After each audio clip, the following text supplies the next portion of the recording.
Assalamualaikum warahmatullahi wabarakatuh. Kembali bersama Ki Semar dalam Gending Horor.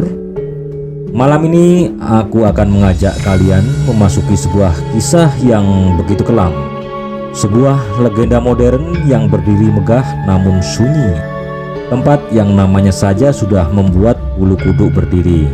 Kalian pasti sudah pernah mendengar tentang keangkeran Menara Saidah, gedung tinggi yang tak pernah benar-benar tidur dan menyimpan rahasia yang tak pernah selesai diceritakan. Sebelum kita mulai perjalanan ini, mari kita jangan lupa like, share, and subscribe agar kalian tidak ketinggalan kisah-kisah misteri bersama Gending Horor. Sekarang siapkan hati kalian, karena apa yang akan kalian dengar mungkin akan menghantui tidur kalian malam ini. Malam Jakarta tahun 2000 itu terasa berbeda. Angin bertiup lebih dingin dari biasanya, seolah ada sesuatu yang menggantung di udara. Menara Saidah menjulang tinggi di antara bangunan lain, indah namun menyimpan kesenyapan aneh yang tidak pernah bisa dijelaskan. Di balik kaca-kaca yang memantulkan lampu kota, ada lantai-lantai yang jarang sekali dijamah manusia. Dan pada malam tertentu, suara pantulan langkah terasa bukan milik manusia. Di lantai 11, tempat kantor para direksi berada, seorang pria berjas rapi duduk memandangi tumpukan berkas. Ya, namanya Harun, salah satu direksi yang dikenal ambisius, dingin, dan jarang sekali pulang sebelum tengah malam. Banyak yang bilang ia terlalu cepat naik jabatan, terlalu cepat kaya, dan dalam dunia bisnis terlalu cepat biasanya berarti ada harga yang harus dibayar. Namun hari itu bukan hari biasa. Istrinya menelpon, suaranya terdengar panik. "Mas, babysitter tidak datang. Aku harus mengantar Meli ke kantor. Dia rewel kalau ditinggal." Harun tidak suka ide itu. Dia tidak suka diganggu saat bekerja, tapi ia tidak bisa menolak. Menara Saidah mungkin megah, namun bukan tempat ideal untuk anak kecil. Sekitar pukul 3 sore, istrinya datang bersama Meli, gadis kecil berusia 3 tahun dengan rambut pendek dan pipi bulat. Ia memegang sebuah boneka lusuh, boneka favoritnya, berpita merah di lehernya. Boneka itu ia panggil Mimi. "Papa, Mimi diajak ikut ke kantor ya," ucap Meli ceria. Harun hanya mengangguk singkat. Ia sibuk, matanya tidak lepas dari berkas yang harus ditandatangani. Istrinya mencoba menghibur Meli dengan berjalan-jalan di area lobi lantai 11. Sementara Harun tetap tenggelam dalam pekerjaannya. Tidak ada yang tahu bahwa hari itu akan menjadi hari yang membelah hidup mereka menjadi sebelum dan sesudah. Lift Menara Saidah pada tahun itu sering bermasalah. Semua security tahu, semua karyawan tahu, tapi karena gedung masih beroperasi, lift tetap dipaksa jalan. Ketika istri Harun menekan tombol untuk turun kembali ke lantai dasar, lampu indikator berkedip pelan. Seharusnya ia merasa curiga, tapi Meli sudah menarik-narik bajunya. "Mama, ayo, aku mau lihat mobil." Dan pintu lift pun terbuka. Mereka masuk, pintu tertutup, lift mulai turun pelan, lalu tiba-tiba brak, lift tersentak keras. Lampu padam, hanya emergency light menyala redup. "Masya Allah," Ibu Meli memeluk anaknya erat. Meli tidak menangis, hanya menatap sekeliling dengan bingung. "Mimi, takut Ma." Boneka di tangannya jatuh dan Meli merunduk untuk mengambilnya. Itulah momen ketika suara aneh terdengar dari atas lift. Suara seperti logam diseret. Kemudian tek, tek, tek. Suara dari panel atas lift, seolah seseorang berjalan di atas lift. Ibu Meli menahan nafas. Tidak mungkin ada orang di atas lift. Tidak mungkin. Lift kembali bergerak turun, lalu berhenti lagi. Lampu berkedip. Alarm berbunyi pelan, seperti hampir mati. Meli tiba-tiba menunjuk ke atas. "Ma, ada yang lihat Meli." Jantung ibunya seketika berhenti berdenyut.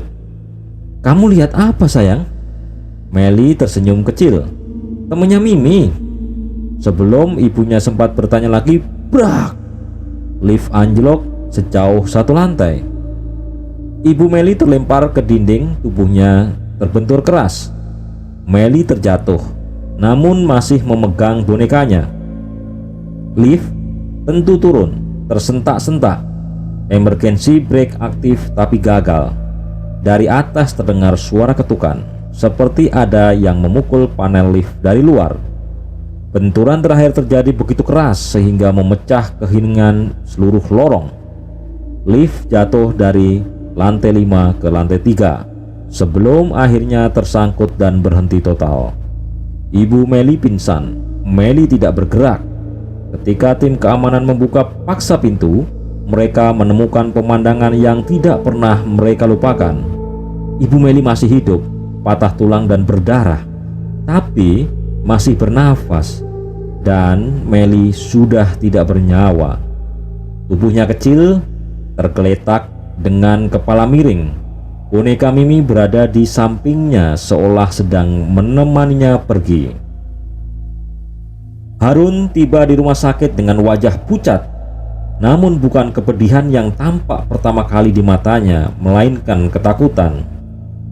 Security melihat itu. Karyawan melihat itu. Semua orang bertanya-tanya, mengapa seorang ayah yang kehilangan anak tidak menangis? Rumor mulai menyebar seperti angin di koridor menara. Ada yang bilang Harun mengikuti pesugihan. Ada yang bilang Meli ada tumbalnya. Ada yang bilang Meli tidak sengaja terbunuh, melainkan sengaja dipersilahkan. Namun rumor paling mengerikan adalah ini: Meli tidak pergi sendirian. Rohnya masuk ke dalam boneka Mimi. Dan boneka itu hilang dari ruang jenazah pada malam pertama. Tidak ada yang berani menyelidiki. Tidak ada yang berani menyentuh lift di lantai 11 lagi. Dan sejak hari itu, Menara Saidah mulai terasa berbeda. Seorang atau sesuatu mulai berjalan di lorong pada malam hari. Kadang terdengar suara langkah kecil, kadang terdengar suara boneka diseret, kadang terdengar tawa pelan seperti tawa anak kecil. Namun suara yang paling sering terdengar pada jam yang sama setiap malam adalah suara lift yang bergerak sendiri menuju lantai 11 walaupun listriknya sudah dimatikan. Angin malam menyelinap melalui celah jendela tua di Menara Saidah, menghasilkan suara lirih seperti bisikan. Beberapa pekerja proyek renovasi yang saat itu ditugaskan untuk membersihkan lantai 15 tidak menyadari bahwa malam itu akan menjadi malam terburuk dalam hidup mereka. Wandi, seorang pekerja harian, menghela nafas panjang ketika ia menempelkan helm proyeknya di kepala. "Gue bilang juga apa, tempat ini nggak bener," gumamnya pada rekannya Ucup. Ucup hanya tertawa kecil. "Ah, lu penakut, Wan. Hantu apaan coba di gedung kayak gini, yang paling tikus." Mereka naik lift pelayanan yang sudah tua. Tombol-tombolnya banyak yang tak berfungsi, dan beberapa lampunya berkelap-kelip seperti kehabisan tenaga. Saat lift bergerak ke atas, suara berdencit panjang terdengar. Krek, krek. Wandi merinding. Kayak ada yang narik dari atas.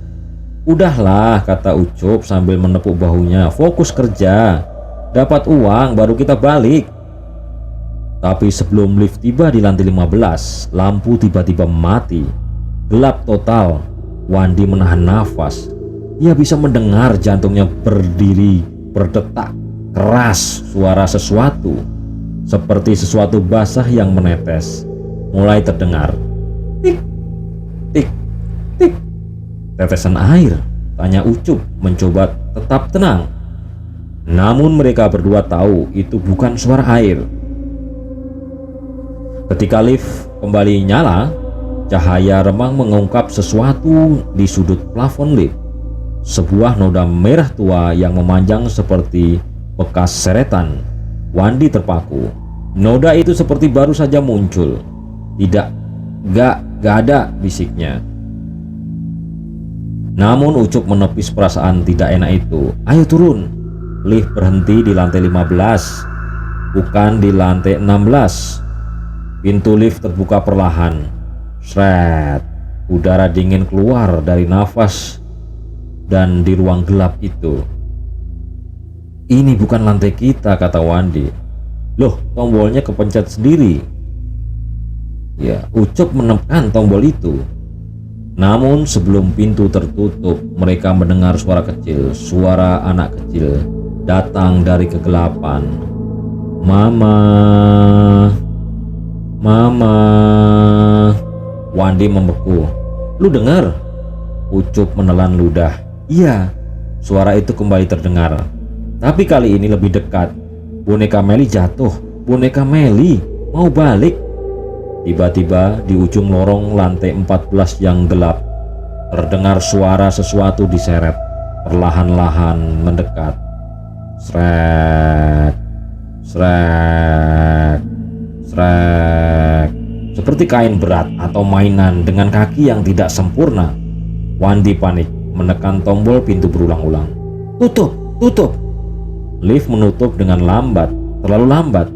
Dan sebelum pintu benar-benar tertutup, sebuah boneka kecil muncul. Sebentar di ujung lorong, berbaju putih lusuh, rambut kusam, wajah kotor, dan mata hitam bulat besar menatap langsung ke arah mereka. Boneka itu tersenyum. Pintu lift menutup tepat ketika boneka itu bergerak lebih cepat dari yang seharusnya. Mereka akhirnya tiba di lantai 15. Keduanya keluar dengan wajah pucat. Gue sumpah ini boneka hidup barusan, kata Wandi terbata-bata. Ucup mencoba mengembalikan logikanya. Mungkin hanya halusinasi, lantai bawah gelap kan? Tapi langkah mereka terhenti saat melihat sesuatu di lantai 15. Di tengah ruangan yang luas ada kursi rotan kecil. Di atas kursi itu ada boneka yang sama dengan yang mereka lihat di lantai 14. Wandi langsung memaki lirih. Tadi boneka itu di bawah. Gimana bisa ada di sini? Ucup melangkah mundur. Wan, jangan deketin dulu. Namun sebelum mereka sempat mengambil keputusan, boneka itu jatuh sendiri dari kursi. Namun bukan seperti boneka biasa yang terjatuh. Tubuhnya seperti ditarik oleh sesuatu. Jatuhnya pelan, kemudian menoleh. Lehernya berderit saat memutar. Krek. Boneka itu menatap mereka berdua. Lalu terdengar suara anak kecil dan suara boneka dari arah boneka. Mau ikut bermain sama Meli?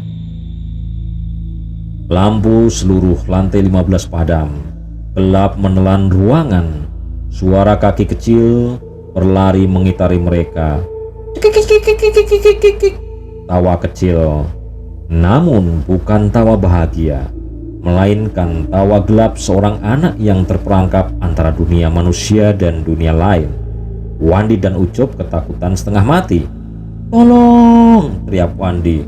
Tiba-tiba sesuatu menarik kaki Ucup. Ia jatuh terjerambat dan terseret dalam kegelapan. Ucup, Wandi berlari mengejarnya. Namun kegelapan seperti hidup menutup jalan, menelan suara dan menelan harapan. Dan yang terdengar hanya satu bisikan. Papa janji Meli harus ditemani selamanya. Malam itu hanya Wandi yang ditemukan petugas keamanan. Ia gemetar hebat di pojok ruangan, berkali-kali berkata, "Ya, ngambil Ucup, bonekanya hidup." Ucup tidak pernah ditemukan. Yang tertinggal hanya helm keselamatannya. tergeletak tepat di samping kursi rotan kecil yang sebelumnya tidak ada. Dan di atas kursi itu boneka Melly masih duduk dengan senyum yang semakin lebar. Setelah kejadian hilangnya Ucup, aktivitas renovasi di Menara Saidah dihentikan sementara. Namun rumor segera menyebar, bukan hanya di kalangan pekerja proyek, tetapi hingga ke petugas keamanan, penjaga area di sekitar. Banyak yang menolak bertugas di malam hari. Bahkan satpam senior seperti Pak Ridwan yang sudah 15 tahun bekerja mengaku tidak pernah merasakan hawa sedingin ini sebelumnya. Namun, pihak pengelola gedung memasak satu hal, ruang direksi lama harus dibuka dan dibersihkan. Ruang itu berada di lantai 18, ruang yang sudah 20 tahun tidak pernah dimasuki, ruang milik ayah Melly. Malam itu tim yang tersisa hanya 3 orang, Wandi yang masih trauma, Pak Ridwan dan seorang petugas baru bernama Jaya. Mereka naik ke lantai 18 menggunakan tangga darurat karena lift benar-benar rusak setelah insiden Wandi dan Ucup. Tangga darurat pengap, cat dindingnya terkelupas, dan setiap langkah menimbulkan gema panjang. Tok, tok, tok. Semakin mendekati lantai 18, hawa lantai semakin terasa. Engsel pintu besi hingga berdering nyarit ketika mereka mendorongnya. Lantai 18 gelap, hanya lampu emergensi yang berkedip-kedip seolah berjuang untuk hidup. Di ujung lorong, pintu dengan tulisan Direksi Utama Rahmat Wijaya. Terlihat plakatnya kusam, gagangnya berkarat. Pak Ridwan menarik nafas panjang. "Kita buka ya, ini perintah kantor." Wandi gemetar. "Pak, ruang itu dulu dibilang pernah disegel kan?" Pak Ridwan mengangguk. "Iya, setelah kejadian Melly dan ibunya, tapi segelnya entah hilang kapan." Jaya mencoba bercanda. "Mungkin setannya yang nyambut." Hahaha. Tidak ada yang tertawa. Saat mereka mendekati pintu, Wandi tiba-tiba berhenti. "Pak, lihat itu. Ada sesuatu yang terselip di bawah pintu. Sebuah kertas kusam." Pak Ridwan mengambilnya. Kertas itu ternyata sobekan buku anak-anak dengan gambar coretan tangan kecil, krayon warna-warni. Ada gambar boneka perempuan dan tulisan tangan yang tidak rapi. "Papa, jangan lupa, Melly harus ditemani." Tulisan itu goyang seperti ditulis saat menangis. Wandi menggeleng cepat. Saya nggak mau ikut, Pak. Ini sudah nggak benar. Boneka ini, dia nyari teman buat mati." Namun Pak Ridwan mengunci bahunya. "Justru karena ini bahaya, kita harus tahu sumbernya." Ia memutar ganggang pintu. Pintu terbuka seperti ada yang menunggu. Ruang direksi itu gelap dan bau lembab bercampur aroma wangi melati langsung menusuk hidung. Wangi yang tidak seharusnya ada di ruangan yang sudah puluhan tahun tertutup. Saat lampu emergensi menyinari lantai, mereka melihat bekas lingkaran ritual di tengah ruangan. Arang hitam, garam kasar yang sudah memudar, dan kain kuning lusuh yang mengintari bekas sambil aneh. Jaya berbisik, "Kayak tempat pesugihan, Pak." Pak Ridwan menelan ludah. "Saya dulu pernah dengar bapaknya Melly ini bisnisnya sempat naik gila-gilaan, tapi cuma sebentar setelah Melly meninggal semua anjlok." Wandi memejam mata, mencoba mengatur nafas. "Gue rasa ini bukan kecelakaan lift, ini tumbal." Tiba-tiba, bruk, lampu emergensi mati, gelap total. Suara kecil bergema dari pojok ruangan. Suara anak perempuan. "Papa sudah datang." Wandi mencekik menahan teriakan. "Melly kangen Papa." Suara itu seperti berasal dari dalam dinding. Jaya panik menyalakan senter dari ponselnya. Cahaya senter menyorot ke ruangan. Di sana berdiri boneka Melly. Namun kali ini boneka itu tidak sendiri. Di belakangnya berdiri sosok kecil transparan, tubuh anak perempuan berusia 3 tahun. Wajahnya pucat, matanya kosong, lehernya seolah memar seperti terjepit sesuatu. Sosok itu menatap Wandi. Boneka di depan ikut menoleh dengan gerakan patah. Krek. "Kak, kalian lihat juga," bisikan Jaya sambil menahan nafas. Tidak ada yang menjawab. Karena sosok itu mulai melangkah maju. 1 langkah, 2 langkah, lalu berkata, "Papa di mana? Papa janji kan Meli bakal punya teman. Banyak teman kan?" Tiba-tiba pintu ruangan direksi menutup keras. Brak! Dan seluruh ruangan bergema. Tawa kecil. Tawa yang tidak seharusnya keluar dari mulut anak berusia 3 tahun. Pak Ridwan berteriak, "Keluar, kita keluar!" Mereka berlari ke pintu, tapi pintu terkunci dari dalam. Jaya mendang-nendang. "Pak, nggak bisa kebuka, Pak." Suara boneka terdengar. Suara kain yang diseret menuju mereka. Srek, srek, srek. Wandi menangis. "Pak, dia nyari teman kayak Ucup. Kita bakal diambil." Lampu emergensi kembali menyala, dan tepat di depan mereka boneka Meli sudah berada di lantai, persis di bawah kaki Pak Ridwan. Menatap ke atas, tersenyum. Suara kecil tepat di belakang telinga Wandi. "Meli, pilih kamu." Wandi menjerit histeris. Sesuatu menarik kakinya dengan kekuatan tak manusiawi. Ia terseret ke tengah ruangan. "Wan!" Pak Ridwan dan Jaya mencoba menarik tubuhnya, tapi Wandi terseret seperti ditarik banyak tangan kecil dari dalam. Cakar-cakar kecil muncul dari lantai kayu, transparan namun cukup kuat mencekram. Wandi meronta, "Pak, tolong, dia mau ambil aku." Sosok kecil Meli mendekat. Ia menatap Wandi lama, lalu tersenyum manis. Sekarang Meli punya teman baru. Lantai di bawah Wandi merekah seperti mulut hitam, dan Wandi ditarik masuk. Ceritanya terputus hening. Pintu ruangan tiba-tiba terbuka sendiri. Pak Ridwan dan Jaya berlari keluar menangis ketakutan. Di tengah ruangan, boneka Meli kembali duduk rapi di kursi direksi seperti menunggu tamu berikutnya. Pak Ridwan dan Jaya berlari menuruni tangga darurat Menara Saidah tanpa menoleh ke belakang. Nafas mereka terengah-engah, dada sesak oleh rasa panik yang tidak bisa dijelaskan. Suara lantai 18 menutup sendiri masih menggema di kepala mereka. Brak! Seakan sesuatu di dalam ruangan itu tidak ingin mereka kembali. Begitu tiba di lantai 10, Jaya berhenti sambil memegangi lutut. "Pak, kita harus lapor. Kita harus panggil polisi." Matanya berkaca-kaca sambil suaranya gemetar.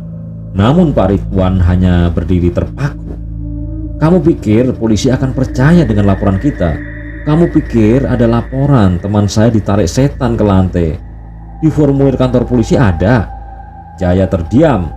Hening panjang menyelimuti mereka. Sampai akhirnya dari kejauhan terdengar suara langkah kecil. Tik, tik, tik. Seperti kaki anak kecil berlari menuju mereka. Pak Ridwan langsung mundur. "Jaya, jangan lihat ke belakang." Namun Jaya sudah menoleh duluan. Di ujung lorong lantai 10 ada sosok anak kecil berambut kepang 2. Gaun putih kotor menempel di tubuh mungilnya. Kakinya tidak menyentuh lantai. Di tangannya, ia memeluk boneka yang tadi berada di ruang direksi. Rambut boneka itu bergerak seolah tertiup angin, padahal tidak ada angin sama sekali. Sosok kecil itu melayang perlahan ke arah mereka dengan suara lembut, terlalu lembut untuk dunia manusia. Ia berkata, "Teman Meli, kurang satu lagi." Pak Ridwan menjerit, menarik Jaya, dan mereka berlari menuruni tangga lagi. Suara anak itu mengikuti mereka. Tik, tik, tik. Seolah Ia berjalan di atas langit-langit tangga, mengikuti dari atas.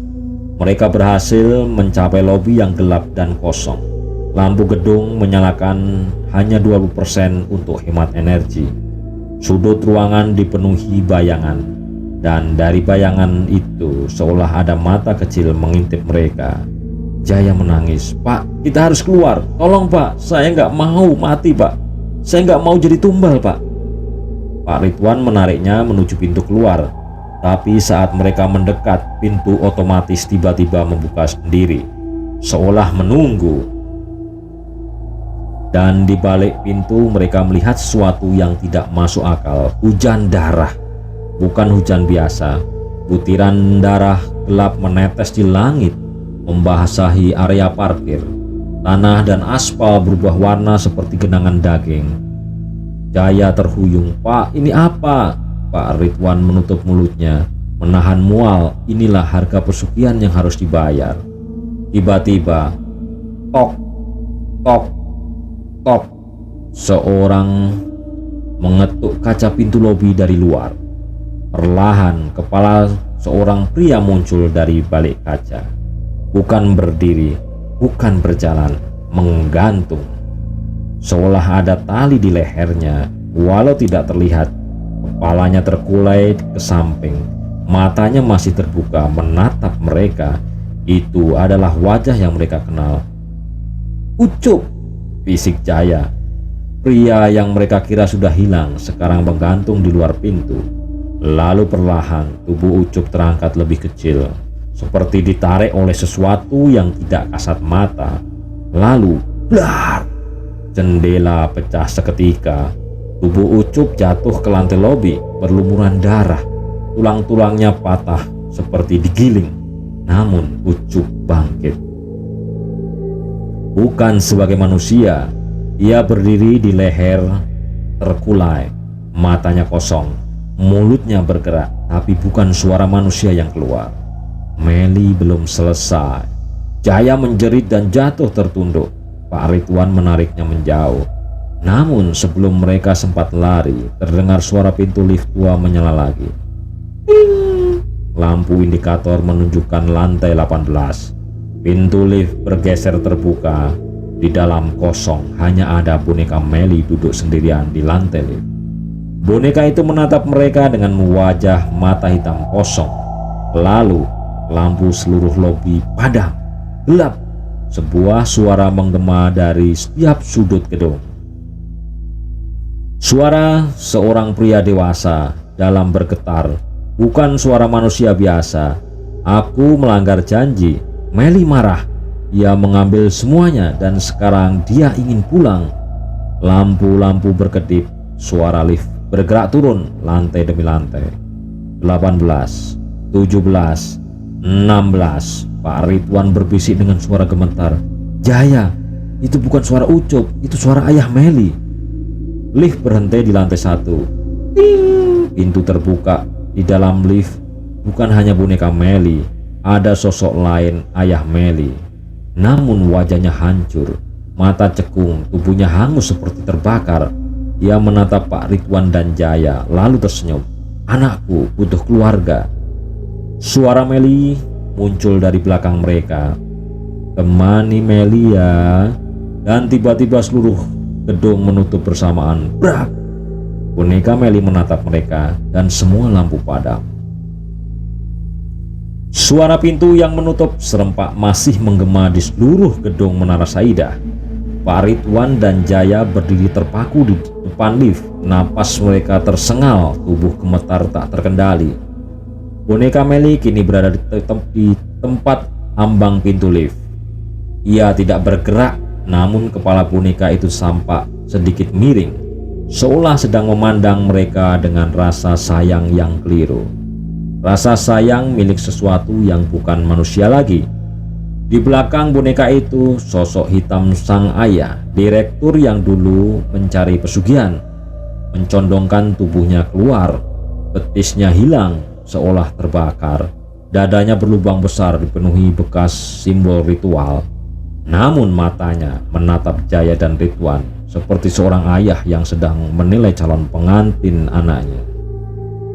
Dengan suara parau dan bergetar ia berkata, 3 tumbal agar bisnis kekal. 1 sudah kuambil, 2 lagi harus kupersembahkan. Jaya mundur sampai panggung menempel pada tembok.